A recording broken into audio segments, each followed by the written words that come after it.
This is why I'm not a big fan of colleges and universities, because 99.9% of professors profess but have never practiced.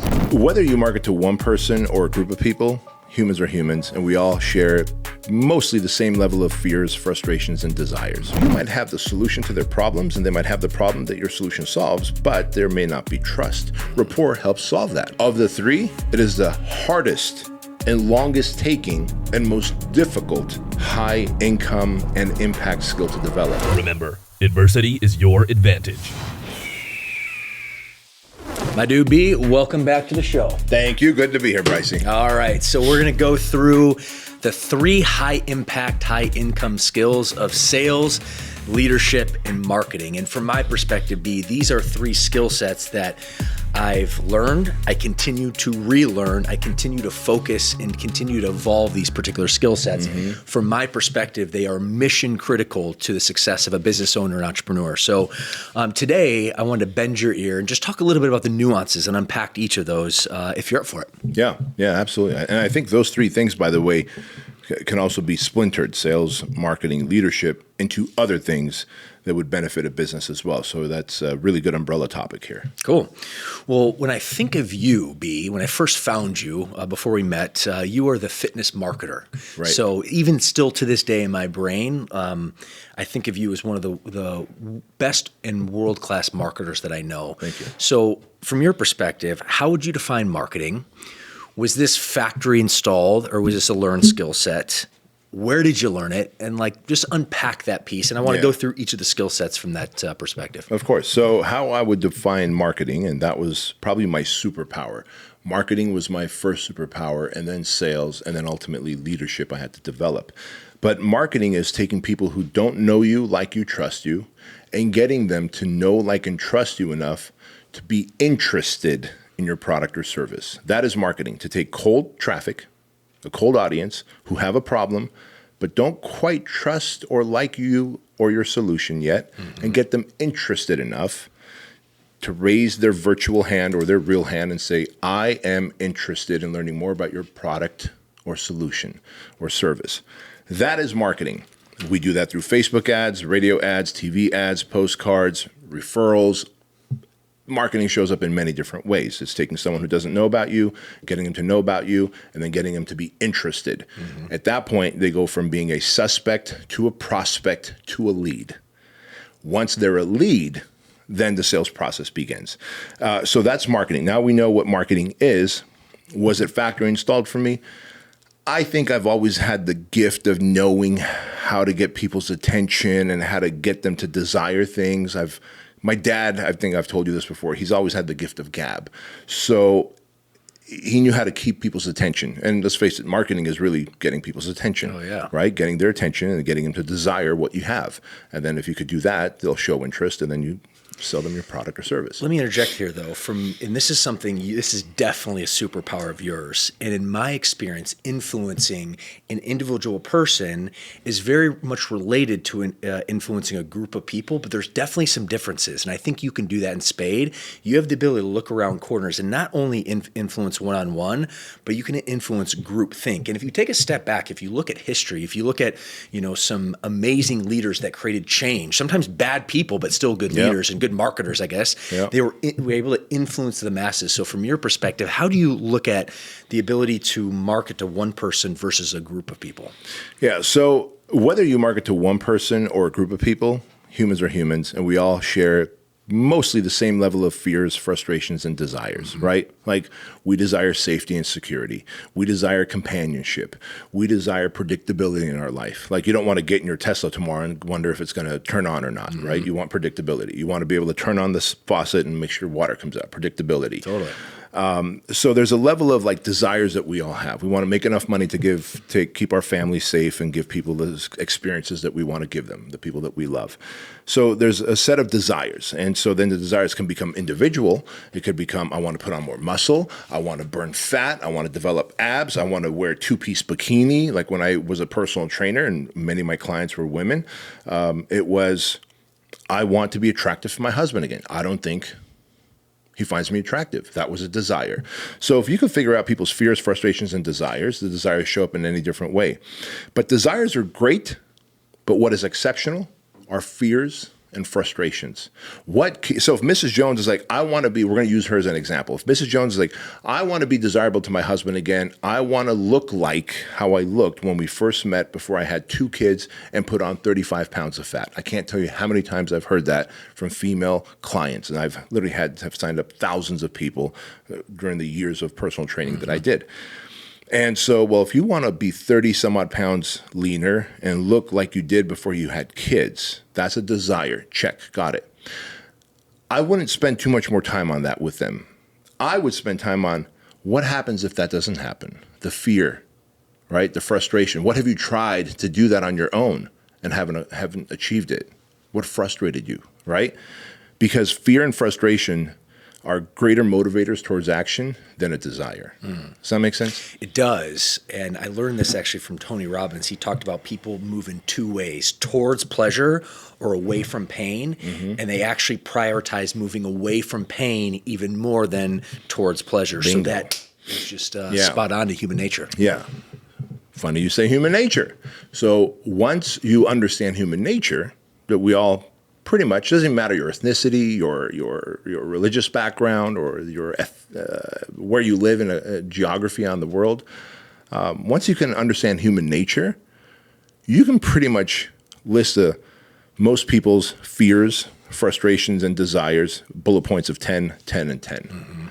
Now you can speak to the masses, right? Gandhi did that. Mother Teresa did that. Hitler did that. Yeah. Good and bad, it doesn't matter. Marketing is marketing. Once you understand fears, frustrations, and desires, Stalin did that. Roosevelt did that.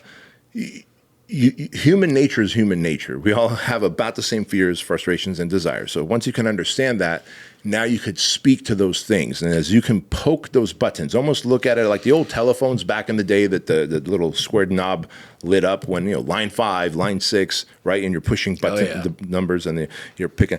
It's that. It's literally you're pushing emotional buttons because fears and frustrations arouse emotion. Emotion creates motion. And so if you can get people emotional about something, you can get them to take motion, be active towards something, right? To go towards something. Motion creates motion. That is just epic. This is why politicians talk about the border.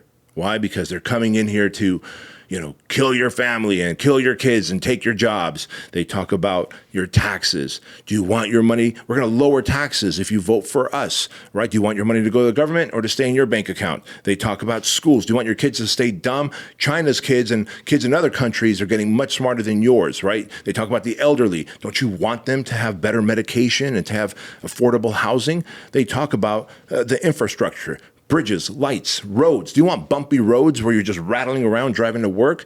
They don't talk about the stuff that don't stir your emotions. They're talking about your grandparents. They're talking about your kids. They're talking about your safety and security. They're talking about your money, and they're talking about your kids' future and education. Because all those things keep you up awake at night. Oh, they'll get you riled up. Yeah, you get riled up. You will, doggone it, I'm going to take action. What do we do next? Fill out this ballot, right? And so if you can understand human nature, and you can articulate passionately, which, by the way, people watching and listening to this might be like, well, Bedros, but you've got the gift. I should let everyone know that English is a second language to me. It is. Number 1. Number 2, I've got ADD and OCD, and I was a nervous wreck all throughout elementary school when the teacher would ask us to read a paragraph or 2 from a book out loud, and all the kids would laugh at my accent and my poor ability to read, right? And I decided that I was going to become a master orator. I did this actively by literally reading books out loud and taking courses like improv classes and Toastmasters and hiring speaking coaches like Joel Weldon and others, Pete Vargas. And by doing these things, I became a better storyteller. I became really good at teeing up a topic, letting it linger here while telling you a story, and coming back around and closing that. And that's called creating an open loop. And if I can create an open loop, I've got your attention. Because the whole time you're like, all right, you got my interest here, but you didn't satisfy that itch. But now I'm telling you everything else that I want you to hear because I've got your interest. Then I'm going to come back around and satisfy that itch and wrap it up with the bow. There's a strategy, a process to it. If a monkey like me can do it, anybody can do it. But you have to first understand human nature, understand that selling one-on-one is the same as selling to the masses. To the masses, you obviously have to either write in sales copy, marketing, or you have to orate in video or in person, in an ad. But you understand the fears, frustrations, and desires, you knock it out of the park. And if you don't, then you stay broke. And that, from your perspective, would be the foundation, the basis of a good marketer. The foundation of the ability to con people out of money is the foundation of a good marketer. But the morals, ethics, and character to not. That is the foundation of a good marketer. You have to be able to think like a con man, but have the morals not to con people. That's as blatantly honest as I can be. Yeah, love that. Yeah. All right, so I want to dive in and talk a little about the nuance of salesmanship. And taking a step back from when I look at it, and this is why I'm a student of human nature. I love humans, I love people, and this is why human nature, it's super important to understand from a marketing perspective, from a salesmanship perspective, from a leadership perspective, because how I see it is persuasion is at the core of all those three. You have to understand human nature, but the way you go about each of those three skill sets, there's some nuance to. So now you've unpacked marketing. I want to hear from your perspective, how would you quantify and describe a salesmanship? Yeah. Was this factor installed? When did you learn it? How did you learn it? Yeah. And maybe some either wins or maybe blunders along the way. Yeah. So salesmanship was not factor installed in me. In fact, I didn't know how to sell well. I did know how to get people's attention and maybe keep their attention in telling a story, because I've learned that from my dad, right? Watching him talk and tell the story and hold court, as people would say. But I didn't really know how to then ask for the money. At the end of the day, you can captivate someone, stir up their frustrations and fears, talk about their desires, and they're like, yeah, I desire those things, and I fear those things, and I have frustrations about those things. But then if you don't ask for the money and you don't overcome the objections during your speaking, your sales process, they're going to give you objections. Say, I got to talk to my spouse. I need to go think about it. I got to look at my bank account. And you never ask, you go, so what do you think? Instead of asking for an actual close. And then they walk away. They go, I think I need to leave. What do you think? Right? Holy shit. What do you think? That is number one thing never to do in a sales conversation. Exactly. What do you think? So since it wasn't factory installed for me, thank goodness for Jim Franco, who brought me books from Zig Ziglar, Tom Hopkins, Brian Tracy, so that I could learn salesmanship. And I learned I didn't even know what the word objection was, right? And there is a structure to a sales process. The structure starts with building a rapport with the individual, because a sales process can happen, again, in print, in video, face-to-face, or to the masses. Same as marketing. Right? Same as marketing. But you have to build rapport. So let's talk about if we're doing it with the individual, and then you can just translate that to print or video or to on stage speaking to the masses. You have to build rapport, likability. So what do you and the individual have in common? Like, well, you have a desire for fitness. I am fit, and I have a service that makes people fit. If I find out that you have a spouse, I'm going to tell you about my spouse. If I find out, because I'm going to dig a little bit, like, how many kids do you have? Oh my gosh, I've got kids. My kids are this age. How old are your kids? Now there's some rapport. We have something in common. And when I find out this, that, and the other, I think the commonality is curiosity. Yes. If you're curious, that basically is a bridge to open up to build that rapport. Bingo. Man, you're teeing things up, I think, by accident, but also subconsciously, instinctively, so well. And here's why. Just like earlier when you said human nature, and I was like, well, if you understand human nature, you can market. You said curiosity. You're really not selling anything to anyone. You need to first find someone that's got the problem that you happen to solve, right? Either through your product or service. So, okay, let's check that off. But they're not sure if your solution is going to work for them.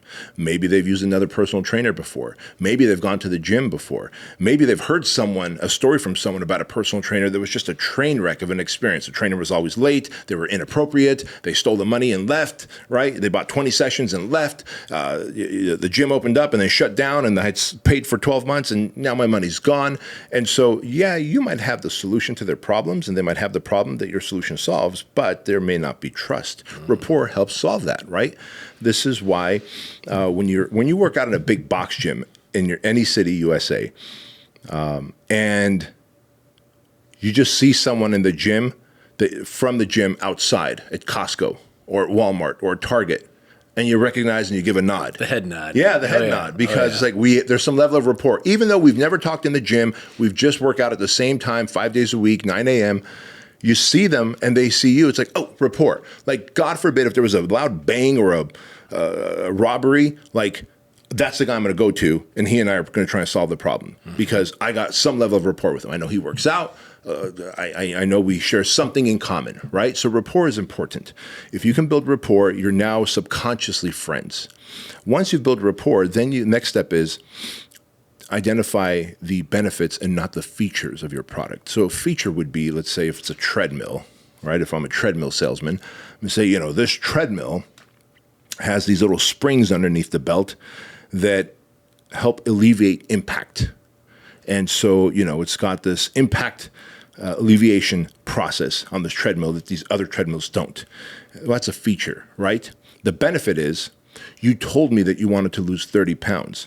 Because of these springs that exist underneath the belt of the treadmill, it allows you to run for longer periods of time to burn more calories towards that 30 pound of weight loss that you're looking for without feeling like you went an hour because your knees, ankles, and hips don't take the beating like they would on another treadmill. Sign me up, Bedros. Right? That is just night and day difference. Different. We're still selling the treadmill, but I'm selling the benefits of the feature that are specific to you. To me, and the pain point that I have. Yes. But most people try and sell the features. Well, this air conditioner is ice cold if they're selling a car. So you turn on the air conditioner, this air conditioner is ice cold.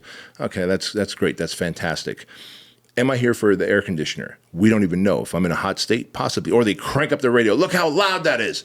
Maybe I like to drive in silence. But if we built rapport, went to step one first, you would know who I am and what I want.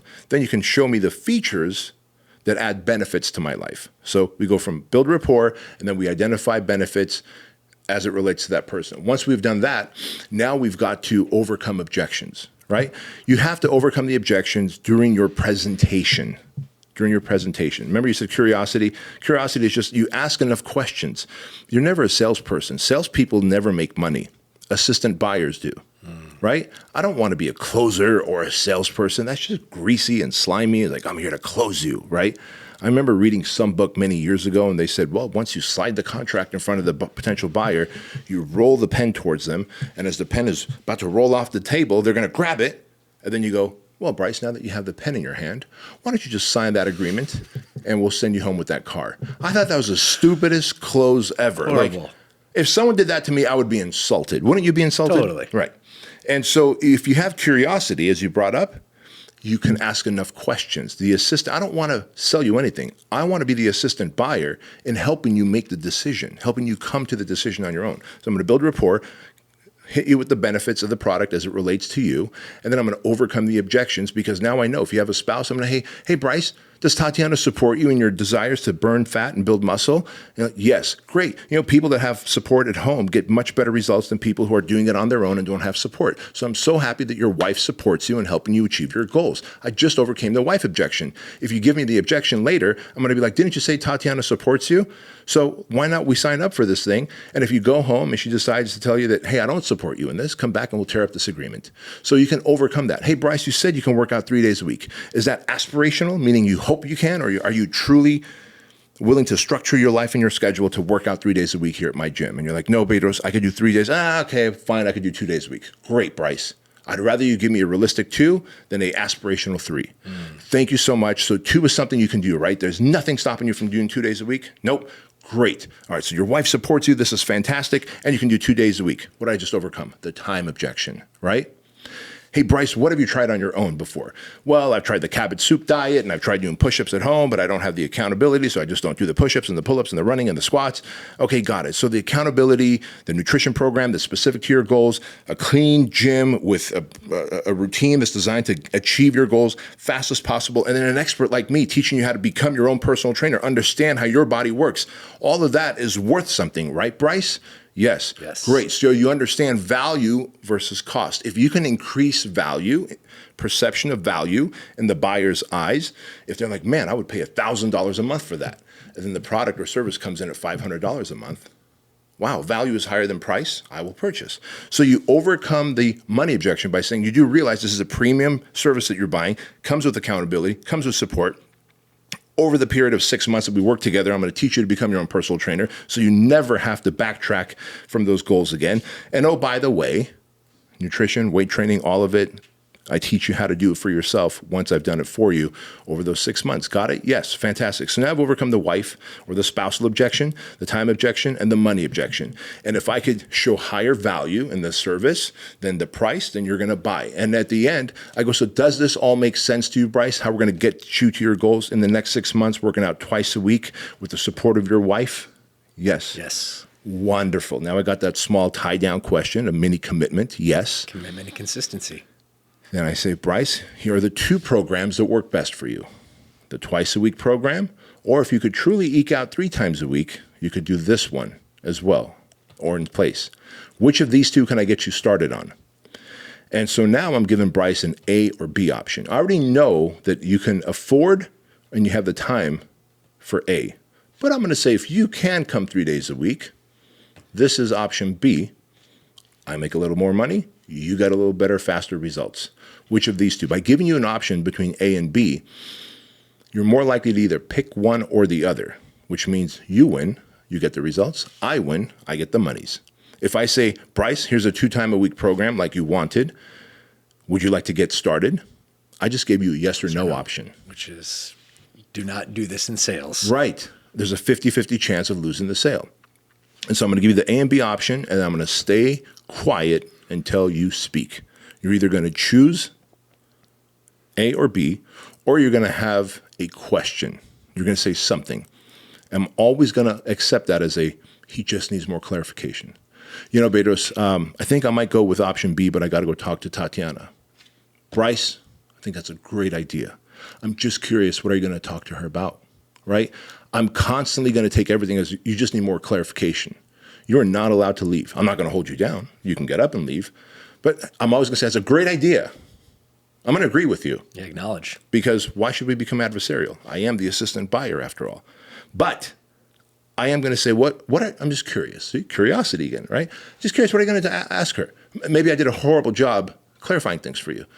Oh, well, I need to talk to her about our finances. Oh, so she supports you. It's a financial thing. Bryce, tell you what. I know you're like leaning towards the 3-time-a-week. But why don't we do the 2-time-a-week? We know it works with your schedule, and financially, it is more affordable than the 3-time-a-week. So let's get started there, okay? And I'm nodding my head and saying, okay. And already you're nodding your head along with me here. And so, again, if you say, well, no, I still need to go and, to think about it. Bryce, I totally understand. I have to think about the big decisions in my life too. But I'm just curious, maybe I did a horrible job explaining, what exactly do you need to think about? Right? I'm always just showing up with curiosity. And so if I could build rapport, explain the benefits, show value, that value is higher than the cost, overcome the objections, and then finally, the 5th step, ask for the sale by giving an A and B option and then shutting my big fat mouth, 70 to 90% of the time, I'll have made the sale. I will extract money from you in exchange for value. And that is what the assistant buyer does. A closer does shady, slippery stuff that just doesn't feel right. And then the person buys and then goes home and they have this weird buyer's remorse and they call and I think I want a refund. I think I want to cancel. I don't think I want to do this. Don't ever be a closer.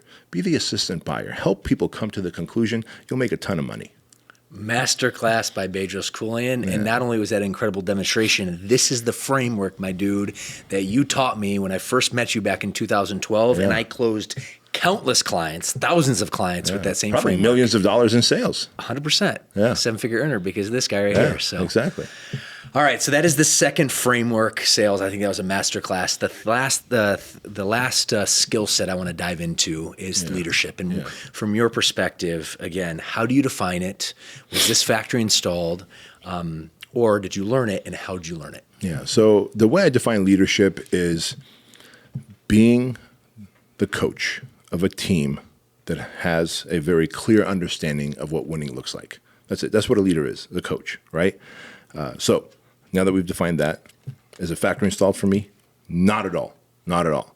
I think some people out there maybe were born with organic leadership skills. Jocko Willink comes to mind. I ain't one of them. You're a fantastic leader. Thank you. You're a great manager of people and leader of people. I had to develop those muscles. It was not factory installed. But a coach on any sports team, baseball, soccer, football, it doesn't matter. They're on the sidelines. And they've done a great job.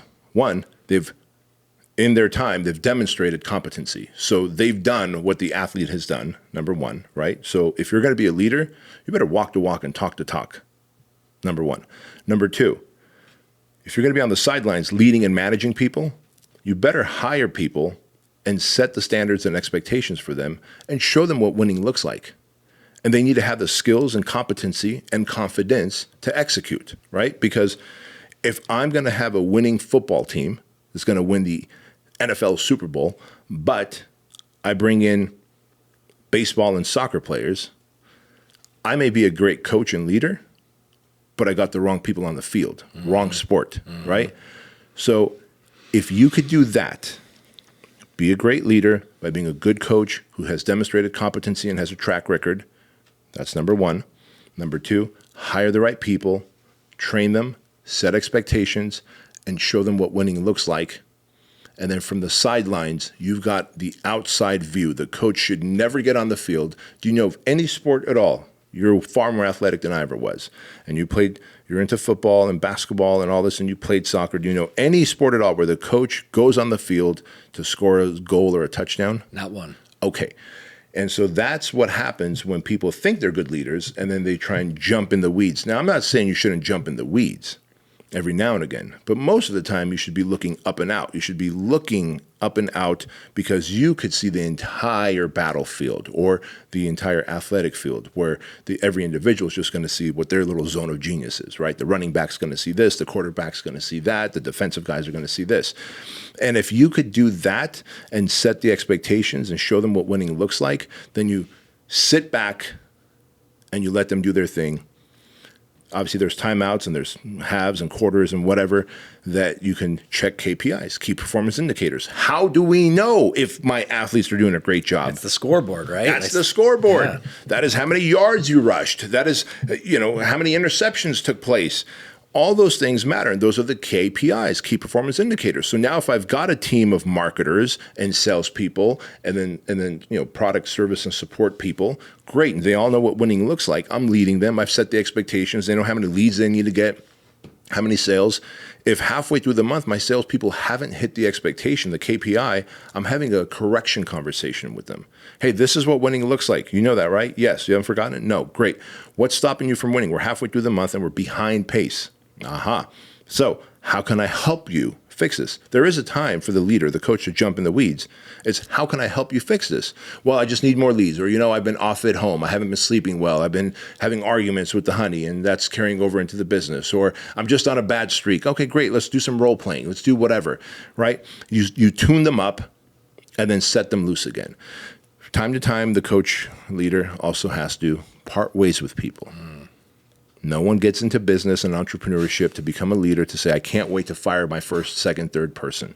But from time to time, you have to fire people off your team. And that is also an unfortunate thing, but a necessary thing. Oh, yeah. Responsibility that a leader has. And if you can do those things, you can grow an organization. Mic drop on that, B.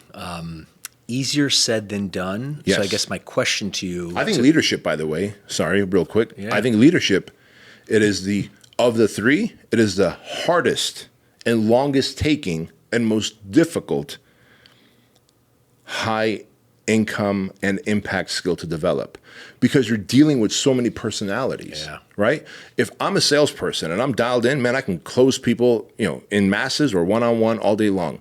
If I'm a marketer and I'm like writing copy and then running ads, I could, but if I'm having to deal with all these different personality types and emotions and feelings and thoughts, and you have to have the patience of a saint, but the savageness of a seal.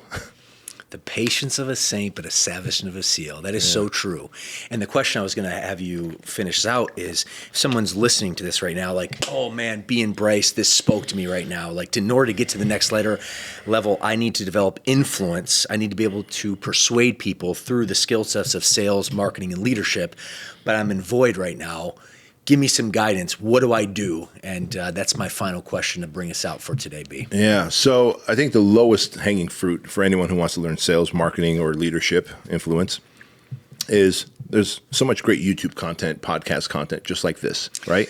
A show called The CEO Show, a show called Bedros Keuilian. There we go. Yep. So the content out there is free at the lowest level, podcasts, YouTube shows.